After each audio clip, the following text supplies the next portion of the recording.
کبھی کبھی مدنی مشورہ آپ کا شروع ہوتا ہے فجر کے بعد، صبح ناشتے کے بعد، تو رات تک مدنی مشورے چل رہے ہوتے ہیں، کبھی 2 دن، کبھی 5 دن.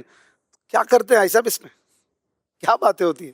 بھئی اللہ خیر فرمائے. الحمدللہ وہ اس شعبے کے اندر کیا ہو رہا ہے تو ان ڈیٹیل اس کو معلوم کیا جاتا ہے، اور صوبہ وائز اس کی پرفارمنس دیکھی جاتی ہے، ان کے مسائل سنے جاتے ہیں، اس کو سولو کیا جاتا ہے. پھر اس میں ترغیبات ہوتی ہیں، کچھ موٹیویشن ہوتی ہے.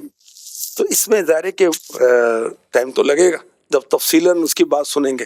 نفس کے لیے تو اسی میں راحت ہے کہ آئیں، ملیں، سلام دعا کریں اور چلے جائیں، لیکن نہیں، اس کام کا اور ذمہ داری کا حق یہ کہ ان کو لے کے بیٹھے، ان کے ساتھ پوری تفصیلی بات کریں، کیونکہ صحیح پورا شعبہ ہے.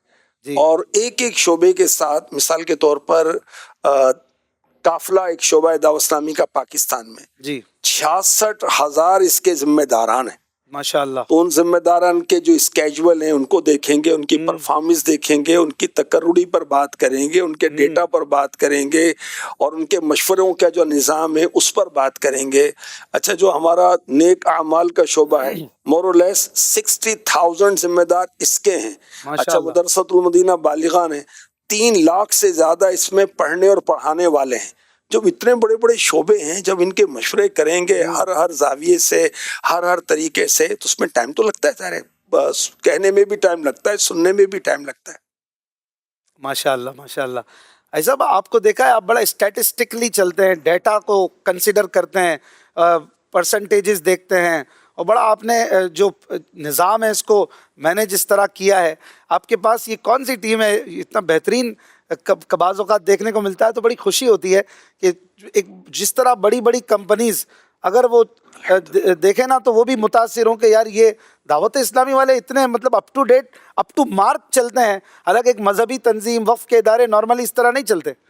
الحمدللہ شورا کے جو مشورے ہوتے ہیں اس کے اندر ایس او پیز اور طریقہ کار طے کیے جاتے ہیں، اور ماشاءاللہ نگران شورا کی شخصیت تو آپ پتہ انقلابی شخصیت ہے. ماشاءاللہ وہ بہت جوش کے ساتھ اور ماڈرن ٹولز کے ساتھ کام کرتے ہیں، اور کرنے کا کہتے ہیں، اور اس کو بڑھانے کا کہتے ہیں. اس کی روشنی میں، اور پھر جو ٹیکنیکل پرسنس ہیں، پروفیشنلز ہیں، ان کے ساتھ باقاعدہ مشاورت کر کے بھی ہم اپنے نظام اور اس کو بناتے ہیں اللہ کی رحمت سے. الحمدللہ. اس میں کبھی کسی کی پرفارمنس کمزور بھی ہوتی ہوگی، کوئی اجیر ہے یا کوئی ویسے نان اجیر ہے لیکن ذمہ داری پر تو کوئی نہ کوئی ہے، اور وہ پرفارم نہیں کر رہا، وہ بعض اوقات سستی کر رہا ہے، تو اس کو سیٹ کیسے کرتے ہیں؟ کوئی ڈانٹ ڈپٹ کا طریقہ ہے؟ کوئی ہے ایسا کہ جلال والا سلسلہ بھی ہوتا ہے مشوروں میں؟ اب ہر چیز تو ناظرین نہیں دیکھتے نا. امیر اہل سنت نے ہمیں وہ تربیت کی ہوئی ہے، سمجھایا ہوا ہے کہ ڈانٹنا جھاڑنا اپنی ڈکشنری سے نکال دیں. اچھا ماشاء اللہ. تو بھئی ہم اگر مشورے میں بلا کر کسی کی دل آزاری کریں تو وہ اس کو پھر مدنی مشورہ کیسے کہیں گے؟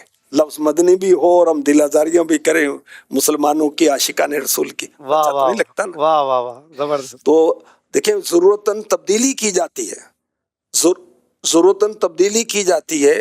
اگر مسلسل اس کی پرفارمنس کمزور ہے تو اس کی تفہیم کر کے، تربیت کر کے، اب بھی کمزوری رہتی ہے تو بڑی محبت کے ساتھ تبدیلی کی جاتی ہے، لیکن ڈانٹا نہیں جاتا، لڑا نہیں جاتا.